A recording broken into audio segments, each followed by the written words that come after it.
오늘 아침 일라디오. 최근에 오른다는 얘기를 참 자주 듣게 되죠. 원하는 월급은 그대로고 월급 빼고는 다 오른다는 얘기를 다시 한번 실감하게 됩니다. 지난 4월 소비자 물가 상승률이 글로벌 금융위기 이후 13년 6개월 만에 최고치를 기록했습니다. 교통비도 오르고 전기료도 오르고 농산물에 우리가 좋아하는 치킨 가격까지 이제 3만 원대를 향하고 있습니다. 그 배경엔 여러 가지가 있지만 그중에 유럽의 빵 공장인 우크라이나 영향이 가장 큽니다. 그동안엔 밀을 비롯한 곡물이 풍부하게 생산됐지만 전쟁으로 전 세계가 전례 없는 위기를 맞게 된 건데요.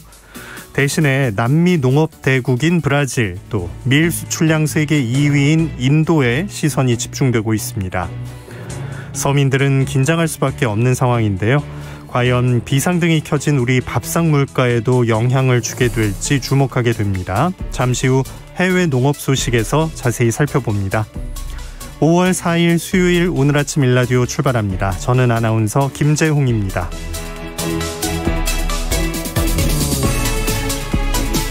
오늘 아침 일라디오, 오늘도 생방송으로 여러분과 함께합니다. 방송에 참여하실 분들은 단문 50원, 장문 100원 드는 유료 문자 샵 9730 이용하실 수 있고요. 유튜브에서 KBS 일라디오 공식 채널을 검색하고 들어오시면 채팅창에 참여하실 수 있습니다. 그리고 콩 어플리케이션에서도 일라디오를 보이는 라디오로 함께하실 수 있습니다. 우리 농수산물의 우수성을 제대로 살펴보는 시간, 오늘 아침 세상의 모든 농수산물 오세농. 맛있고 영양 많은 우리 농수산물은 제철에 먹어야 제맛을 느낄 수 있죠. 우수한 지역 특산물을 만나보고 맛있게 먹는 법과 역사 속의 이야기까지 우리 농수산물의 모든 것을 함께 살펴봅니다. 그리고 오세농에 얽힌 여러분의 이야기도 기다립니다. 매주 토요일 보내주신 분들 가운데 추첨을 통해서 농촌진흥청에서 제공하는 웰빙 혼합 잡곡 세트, 모바일 커피 쿠폰 등의 다양한 선물 드립니다. 많이 참여해 주시고요. 우리 농수산물도 더 많이 애용해 주시기 바랍니다. 자, 그러면 오늘의 오세농 지금 바로 나갑니다.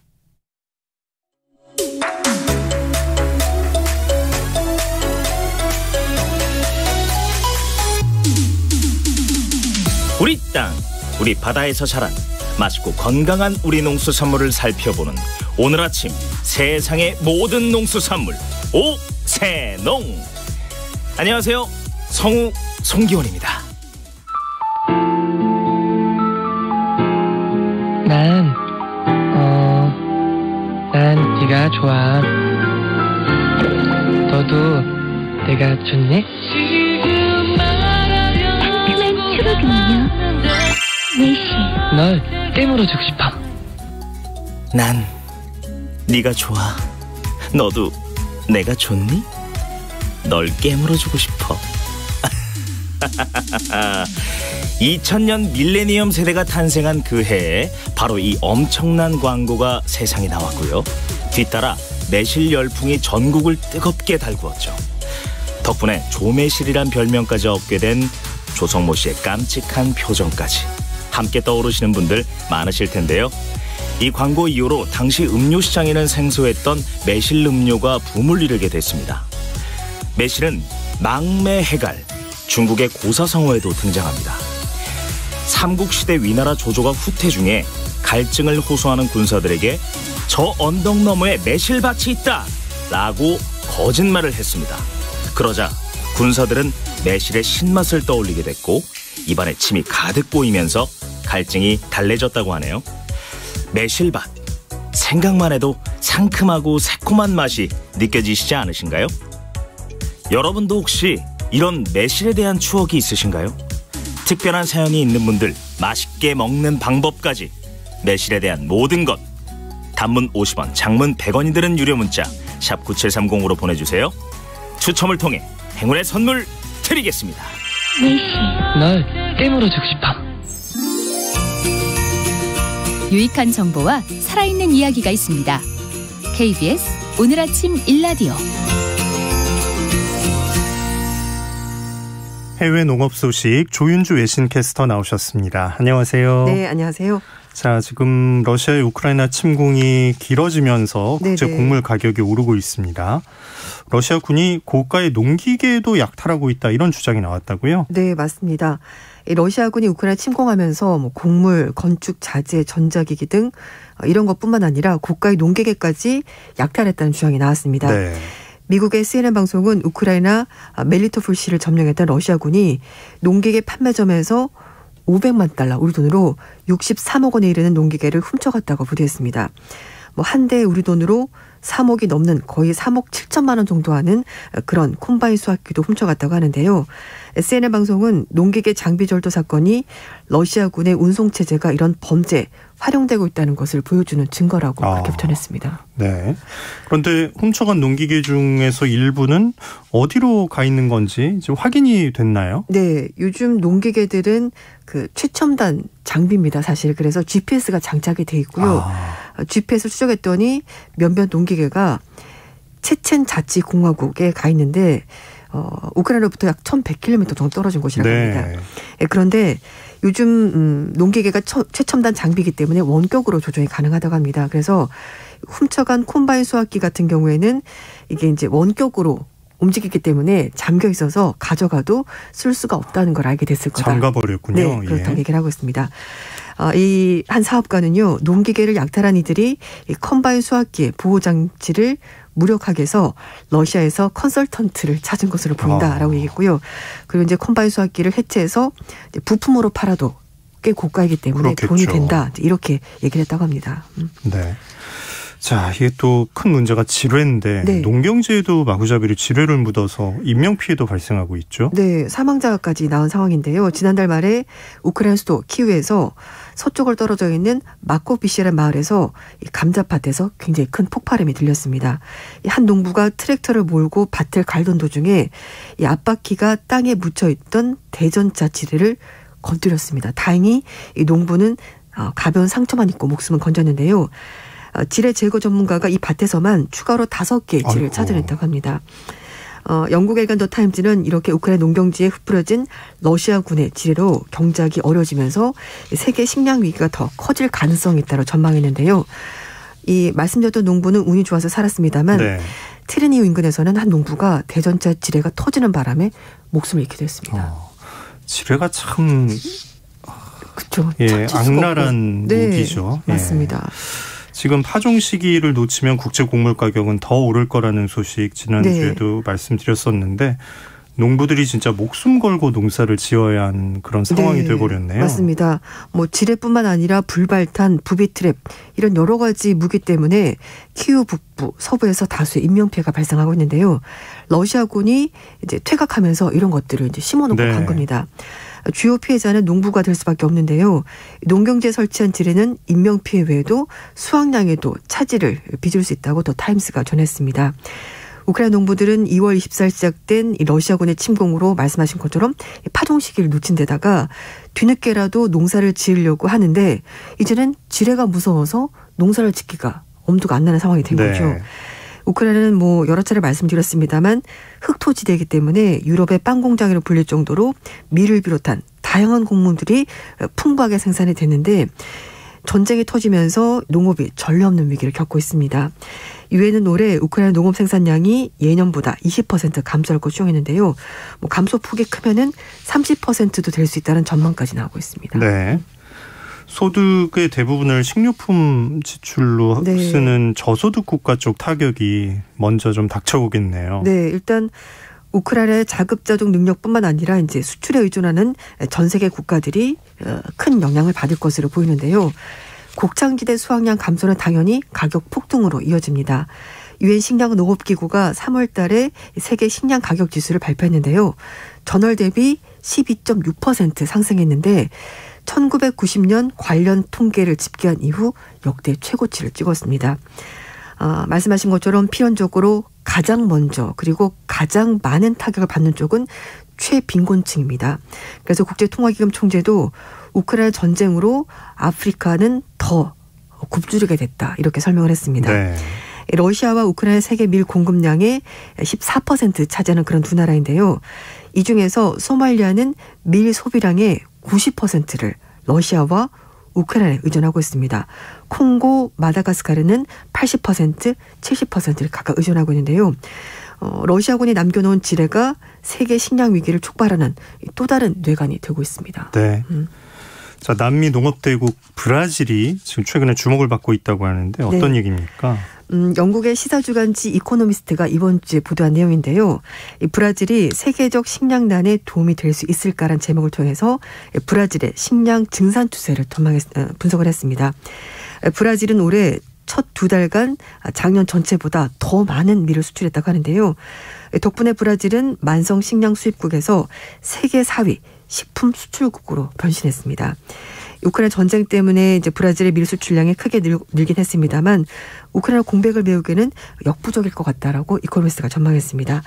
올해 브라질의 곡물 생산량은 1977년 수확량의 6배인 2억 8,500만 톤 정도 된다고 합니다. 네, 갑자기 좀 늘어난 것 같은데 어떤 네. 이유가 있었나요? 네, 브라질의 농업 연구기관인 엠브라파가 보급한 이 농업기술 덕분에 수확량이 크게 증가한 것 같다고 이코노미스트가 설명했습니다. 예. 축산, 농업, 임업을 결합한 방식이라고 하는데요.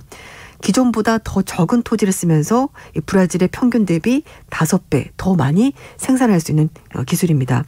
그런데 이런 농업 방식을 채택한 곳이 브라질 농지의 5%에 불과합니다. 아직은. 그래서 러시아 우크라이나 침공 때문에 벌어지는 공급망 차질, 여기에다가 기상이변은 전 세계적 현상이고요. 연료, 비료 가격 상승 때문에 식량난이 더욱더 심각해진 상황에서 물론 생산이 늘긴 했지만 이 수요를 감당하기는 그래도 역부족일 것 같다라는 지적이 나오고 있습니다.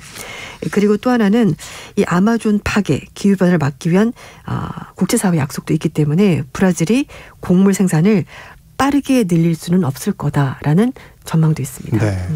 그래도 좀 브라질 쪽에 기대를 해보고 싶은데 네, 맞습니다. 또 막 개발할 때 막 욕하다가 지금 와서 또 물론 식량이 부족하니까 기술로 이제 네. 막 한다고 하니 생산량을 늘렸다고 하니까 그 점은 좋은데 나머지 국토도 조금 이런 기술을 결합하면 어떨까 네. 싶긴 한데 진짜 막 이제 요새는 뭘 늘릴 수도 없는 맞아요. 환경이 걸려 있으니까 네, 그런 네. 상황이네요. 네. 그래서 최근에 조 바이든 대통령이 아마존 등지에서 이 불법 벌채를 통한 그걸 통해서 생산한 여러 가지 식품은 수입을 줄이도록 노력하겠다 이렇게 말했거든요. 네. 이런 제안을 극복하고 브라질 농업이 친환경에 대한 요구를 충족을 시키면서도 식량 생산을 늘릴 수 있을지 이거는 아직 좀 불투명한 상황입니다. 브라질 정부는 2030년까지 11억 톤의 이산화탄소 배출량을 줄이는 것을 목표로 하고 있고요. 2017년에는 세계 최초로 소고기에 탄소 중립 나벨을 만들기도 했기 때문에 환경도 보호하고 좀 생산도 늘리고 이 두 마리 토끼를 잡기 위해서 고민이 많아질 것 같습니다. 네. 이제 식량 안 보니까 자금률도 꼭 높여야 하고 꼭 필요한 식량인데 이게 이익률이 좀 높으면 다들 좀 네네. 뛰어들 텐데 참 농사 짓기가 이래저래 힘들다는 생각이 드네요. 네, 뭐 우리나라도 농사 지시는 분들이 다들 힘들다고 네. 많이 말씀하시는데요. 일단 농사 지을 때 힘든 부분이 이제 재정적인 부분이잖아요. 브라질도 마찬가지로 농부들의 열악한 재정이 문제가 되고 있다고 합니다. 세계은행 조사에 따르면 브라질 농장 중에서 융자가 가능한 곳이 15%에 불과하다고 해요. 이 브라질은 농장에 이제 농사를 짓는 데 필요한 비료수의 85%를 수입을 하고 있는데 공교롭게도 이 중에 절반이 러시아와 벨라루스산이라고 합니다. 네. 올해 3월 달에 브라질 농림부 장관은 10월까지 비료는 충분하겠지만 이 파종기가 시작되는 9월부터는 위기가 발생할 가능성이 있다. 이렇게 말했습니다. 네. 자, 한편 인도에서 폭염 때문에 올해 밀 수확량이 좀 급감할 것 같다는 전망이 있다고요? 네, 그렇습니다. 이제 기상이변 말씀을 드렸는데요. 요즘 전 세계적으로 그 소위 말하는 극단적인 기후, 그러니까 너무 덥거나 너무 춥거나 뭐 비가 너무 많이 오거나 가뭄이거나 네. 이런 현상이 벌어지고 있는데요. 인도에서 이른 폭염 때문에 올해 밀 수확량이 급감할 거다라는 전망이 나왔습니다. 블룸버그 통신에 따르면 인도 정부가 지방 정부와 농민들 대상으로 조사한 결과 올해 밀 수확량이 지난해에 비해서 최소 10%에서 많게는 50% 감소할 것이라고 전망했습니다. 인도 최대 곡창지대 중 하나가 펀자브주인데요. 이 펀자브주의 농부들은 수확량이 평년보다 40% 정도 줄어들 것이라고 예측했습니다. 작년 겨울에 호우에 이어서 이제는 이상 고온 현상이 이어지고 있기 때문인데요. 이 농민단체 관계자는 폭염으로 인도 전역의 올해 밀 수확량 평균 15%는 줄어들 거다라고 전망했습니다. 네.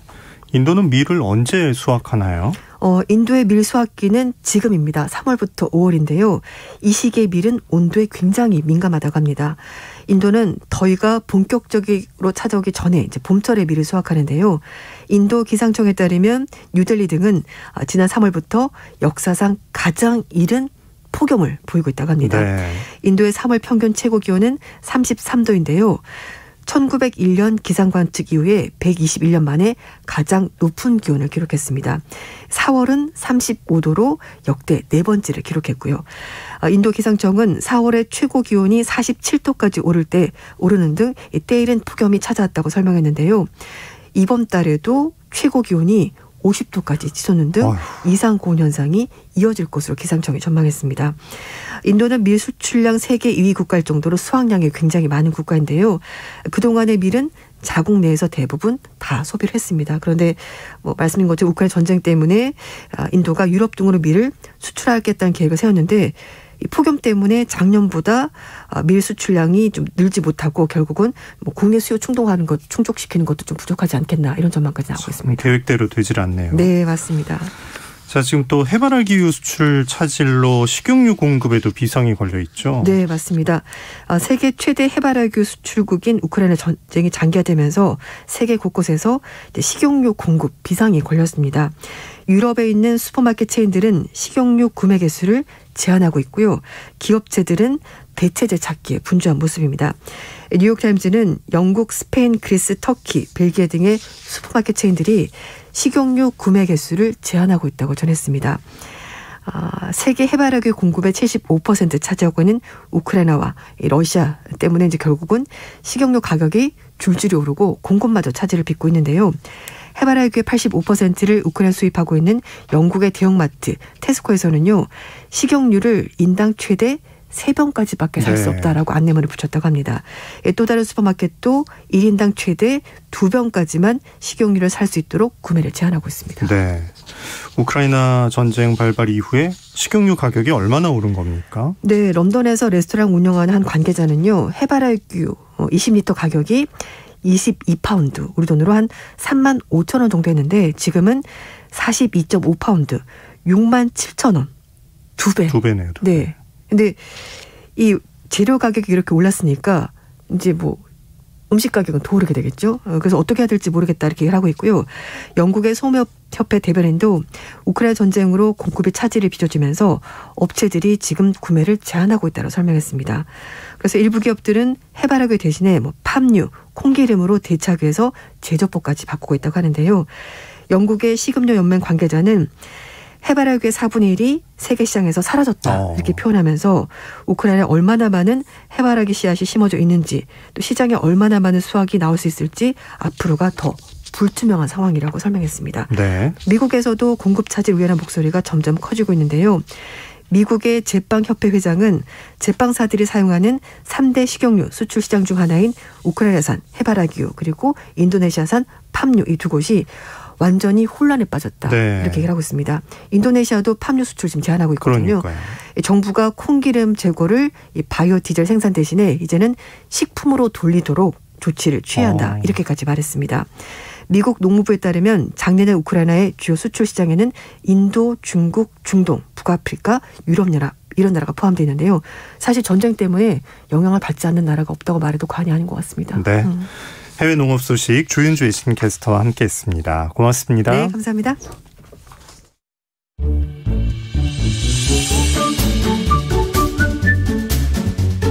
아침을 여는 기분 좋은 습관. KBS 오늘 아침 1라디오.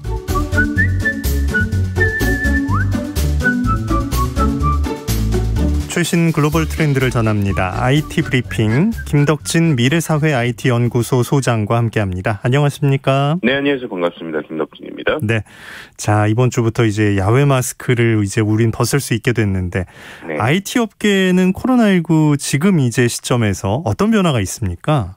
말씀해주신 것처럼 마스크를 벗게 되면서 우리가 밖으로 나가게 되잖아요. 네. 그럼 생각을 해보면 예전에는 우리가 이 컴퓨터나 이 모바일을 통해 가지고 하루 종일 여러 가지 업무를 봤었단 말이죠. 그리고 또 못 나가니까 온라인에서 보내는 시간이 길었었는데 반대로 생각하면 밖에서 보내는 시간이 많다라고 하면은 그만큼 온라인에서의 시간이 줄다 보니까 이런 부분들이 전반적인 실적에도 좀 영향을 미치는 것 같습니다. 그래서 오늘은 미국 IT 기업들의 1분기 실적을 보면서 향후 이제 IT 시장에 대한 좀 얘기 좀 해보려고 합니다. 네.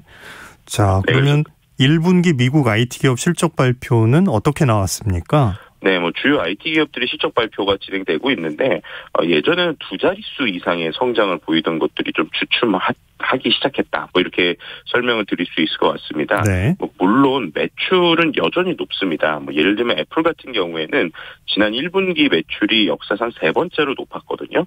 그런데 이제 성장률에 있어서 2년 전에 이제 코로나가 시작된 이후에 가장 낮은 성장세를 지금 보이고 있습니다. 예전에는 매 분기 두 자릿수 이상의 성장세를 보였는데 이번엔 이게 한 자릿수로 떨어진 것이고요. 또 그다음에 SNS로 이제 유명한 페이스북이죠. 그러니까 페이스북이었는데 지금 이제 메타로 이름을 바꾼 메타라는 회사 같은 경우에도 네. 기본적으로 1분기 자체의 매출은 전년 대비 7% 성장했는데 중요한 것은 순이익 같은 경우에는 전년 대비 21%가 떨어지기도 했습니다. 그다음에 이제 시장에 가장 충격을 준 것은 아마존인데요. 아시겠지만 전 세계적으로 아마존이라고 하는 회사가 이커머스, 그러니까 온라인 쇼핑몰을 대부분 차지하고 있죠. 근데 이 아마존의 매출이 2022년 1분기 동안 7% 성장에 그친 것인데요. 7%라면 꽤 많다라고 생각하실 수 있는데 전년에는 동기에 44% 성장을 했거든요. 네. 네, 그러니까 이제 44% 성장하던 곳이 7%밖에 성장을 못하니까 이제 이 성장세가 꺾인 것이 아닌가라는 얘기가 나오고 있고 또 이제 7년 만에 첫 분기 손실을 기록했습니다.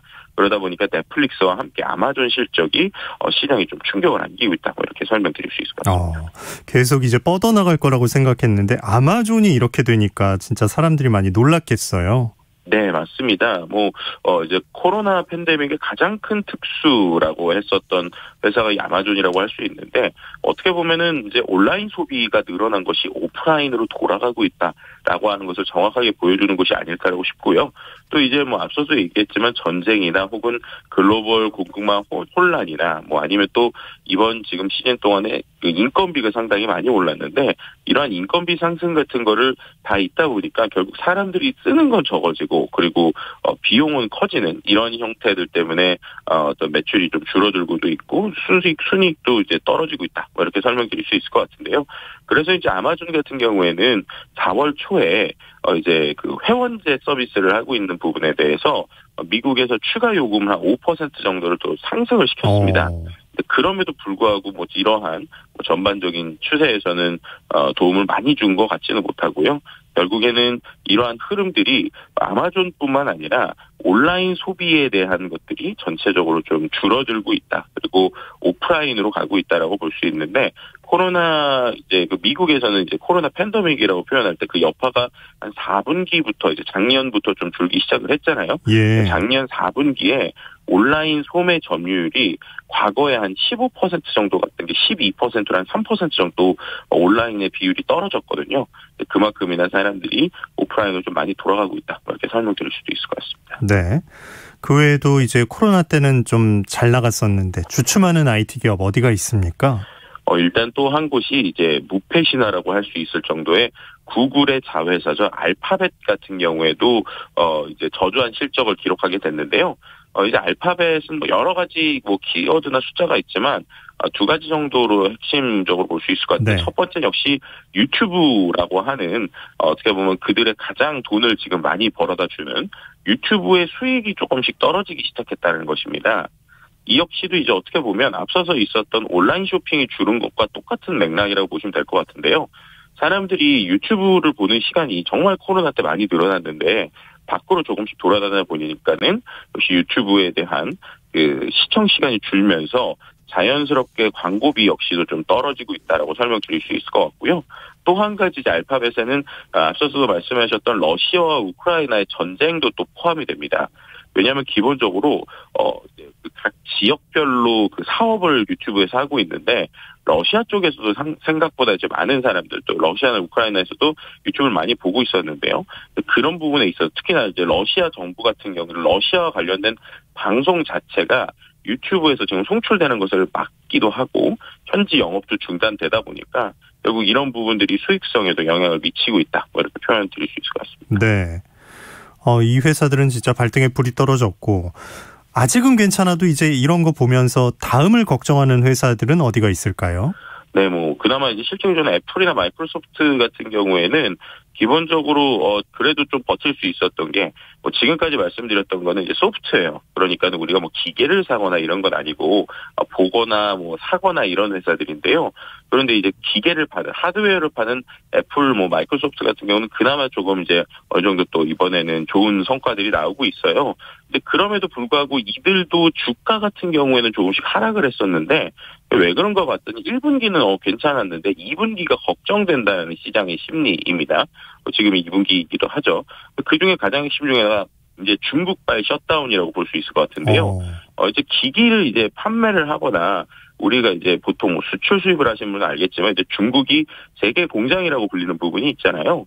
근데 이제 지금 컴퓨터나 부품 같은 경우에 특히나 이제 이 중국의 의존도가 상당히 높습니다. 네. 근데 뭐 지금 뭐 중국의 많은 기업들이 이제 도시 봉쇄가 되고 있잖아요. 그러다 보니까는 결국에는 그런 것들이 원자재나 부품 공급에 대한 차질을 빚고 있고 또 한 가지가 IT 기기 같은 경우 특히나 이제 고급 스마트폰 같은 경우에는 또 중국이 최대 소비 시장이기도 한데요.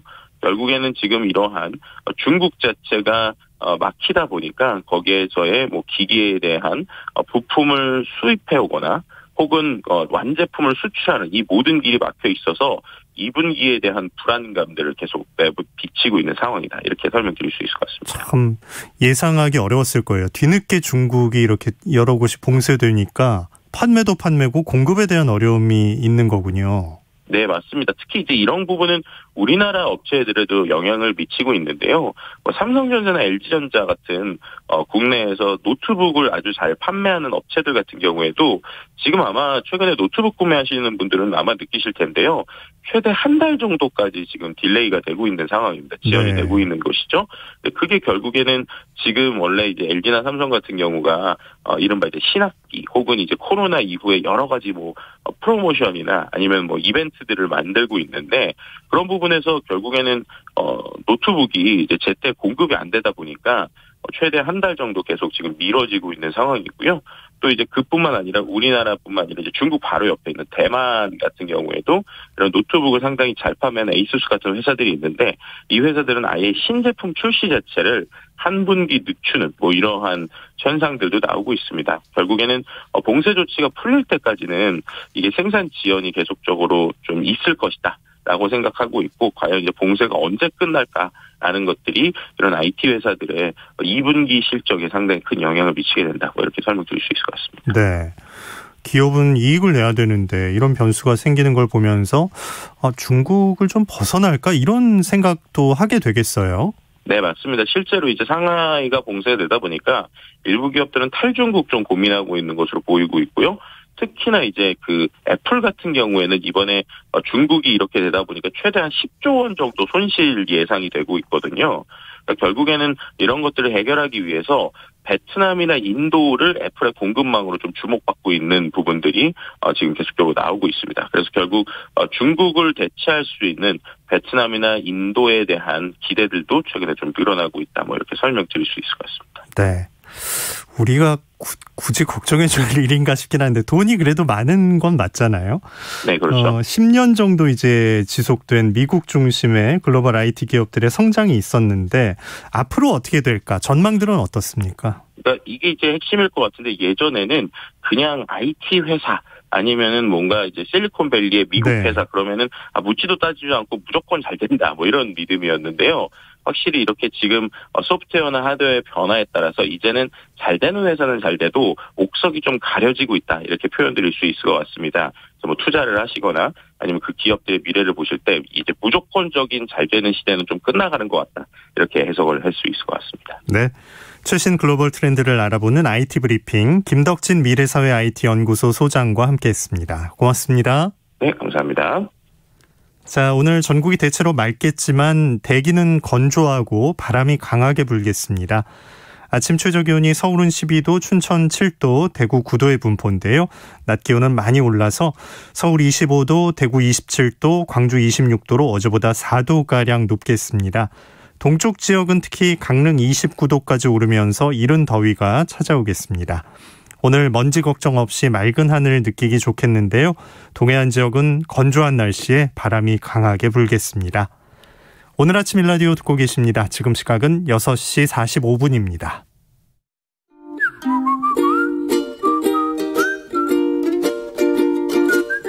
오늘 아침 일라디오 김재용 아나운서의 진행으로 듣고 계십니다.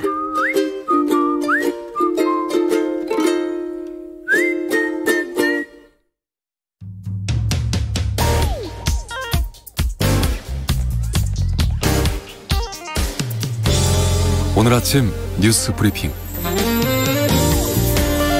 정상근 기자와 함께합니다. 안녕하십니까?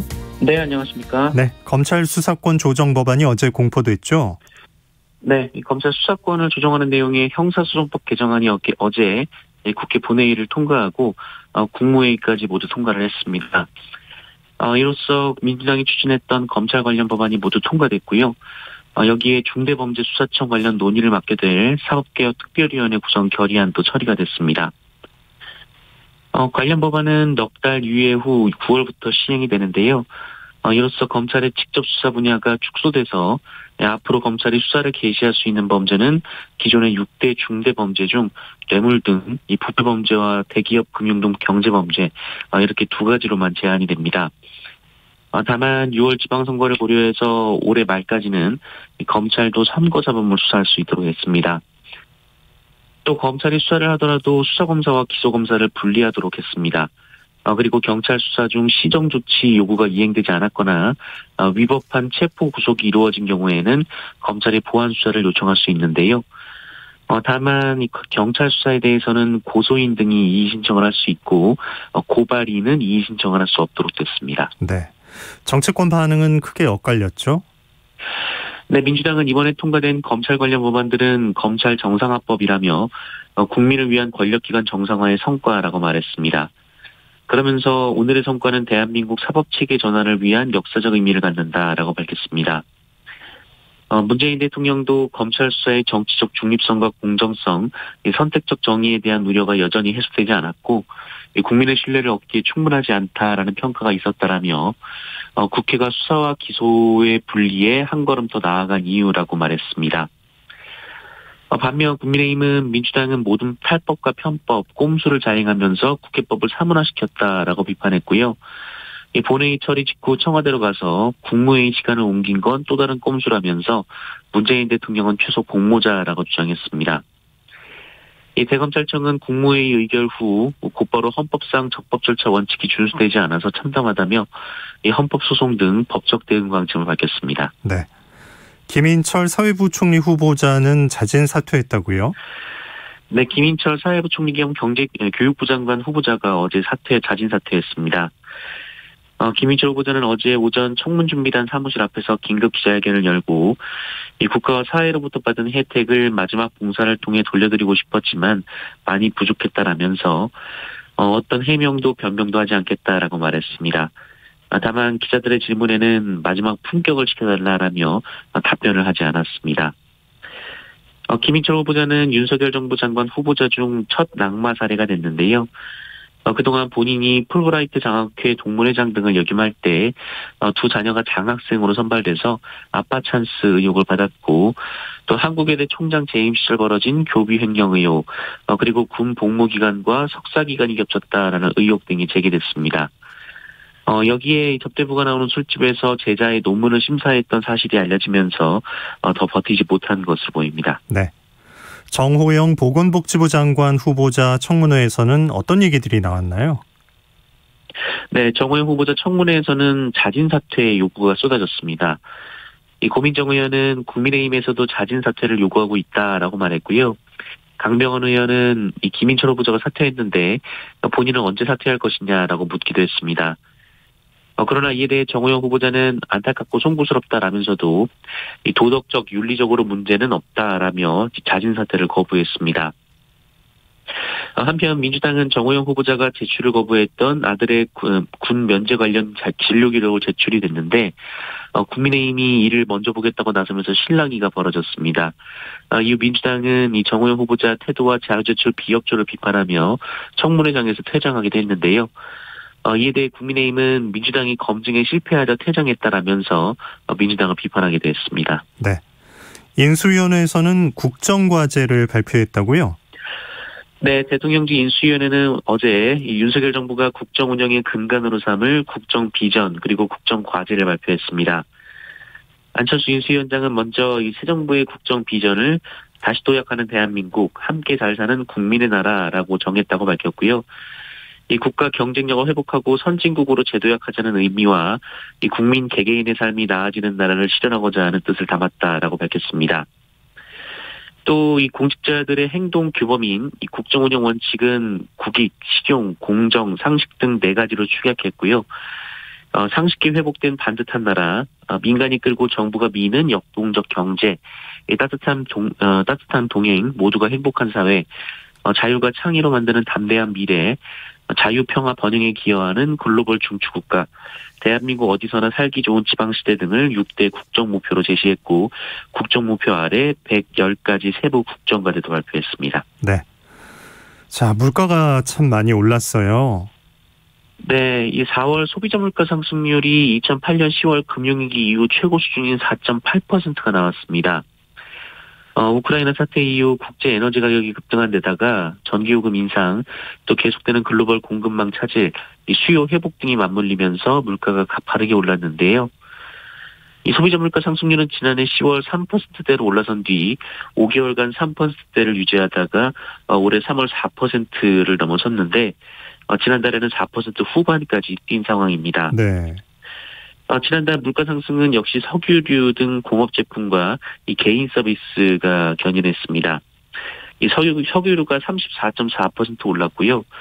수입 소고기가 28.8% 올랐습니다. 체감 물가를 보여주는 생활 물가 지수도 5.7% 올라가서 2008년 8월 이후 가장 높은 수준을 기록했습니다. 네. 프로축구 유소년팀 소속 선수가 극단적 선택을 해서 논란이 됐다고요? 네, 김포FC 유소년 축구팀이 숙소로 사용해왔던 경기도 김포시의 한 4층짜리 다세대 주택에서 지난달 27일 새벽 막 고등학생이 된 17살 정모군이 숨진 사실이 뒤늦게 알려졌습니다. 정부는 올해 1월부터 김포FC 유소년 축구팀에 소속돼서 4개월가량 합숙 생활을 해왔는데요. 김포FC가 사고 이틀 뒤 그 유소년 선수들을 대상으로 설문조사를 했는데 이 코치의 폭언이나 폭행을 증언한 학생은 없었던 것으로 전해졌습니다. 그런데 이 정군의 부모로 보이는 사람이 청와대 국민청원 게시판에 이런 조사 결과와는 전혀 다른 내용의 청원을 올렸는데요. 이 아들이 세상을 떠난 뒤 온라인 메신저 계정을 열어보니 이 축구팀 내에서 괴롭힘이 있었음을 알게 됐다라고 주장했습니다. 네. 이 몇몇 친구들에 의한 모욕과 괴롭힘, 또 그로 인한 수치심이 4개월간 지속되었고 이 코치들 역시 폭언과 편애, 이 협박 선말을 일삼았다라는 건데요. 또 아들의 유서에는 단 한 번도 웃는 게 진심인 적이 없었다라고 적힌 걸 보고 한없이 울었다면서 이 진상규명을 촉구했습니다. 김포FC는 아직 정군의 유서를 확인하지 못했다며 이 청원 내용이 사실로 드러나면 가해 학생을 해단 조치하고 코치에겐 책임을 물을 것이다라고 밝혔습니다. 경찰도 수사를 이어간다는 계획입니다. 네. 또 해군 장교가 극단적 선택을 하는 일이 있었다고요? 네, 해군 참모총장 직속 해군수사단의 지휘관급 간부가 진척이 없던 사건 수사 담당 한 달 만에 이 중압감을 토로하는 유서를 남긴 채 극단적인 선택을 하는 사건이 벌어졌습니다. 이 47살 중령이었는데요. 이 유서에서 고인은 너무 힘들다, 버틸 힘이 없다라며 상관의 이름을 적고 나를 이렇게 만들었나라고 했습니다. 고인은 올해 초까지 해군수사단 예하의 모 부대 지휘관으로 근무를 했는데 이 지난해 고속정 권총 분실 사건 수사를 맡았다고 합니다. 해당 사건은 지난 2월 초 퇴역